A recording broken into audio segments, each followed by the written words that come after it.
நூற்றுக்கணக்கான திருநங்கைகள் மாவட்ட ஆட்சியர் அலுவலகம் முன்பு ஆர்ப்பாட்டத்தில் ஈடுபட்டனர். கோவை மாவட்ட ஆட்சியரிடம் காவல்துறையினர் தங்களை தரக்குறைவாக நடத்துவதாக கூறி திருநங்கைகள் புகார் அளித்தனர். தொடர்ந்து காவல்துறையினருக்கு எதிராக கண்டன கோஷங்களை எழுப்பினர். அப்போது பேசிய திருநங்கைகள், காவல்துறையினர் தங்களை தரக்குறைவாக நடத்துவதாகவும் எந்தவொரு விசாரணையும் மேற்கொள்ளாமல் வழக்கு பதிவு செய்வதாகவும் கூறினர். மேலும் வேலைக்கு செல்லும் இடங்களில் பாலியல் தொல்லை இருப்பதாகவும் கிண்டலுக்கு ஆளாவதாகவும் வேதனை தெரிவித்தனர்.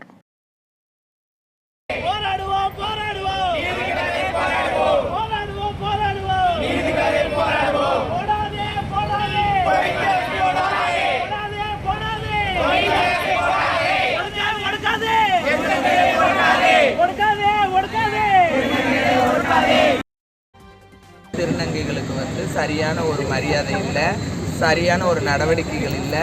ஒரு விசாரணைன்றது திருநங்கைகள் மேலே யாராவது ஒரு கம்ப்ளைண்ட்டோ, ஒரு ஆணோ பெண்ணோ யாரோ ஒருத்தர் கம்ப்ளைண்ட் கொடுத்தா அந்த ஆணுக்கும் பெண்ணுக்கும் கொடுக்குற மரியாதையை ஒரு திருநங்கைக்கு கொடுக்கறதில்ல.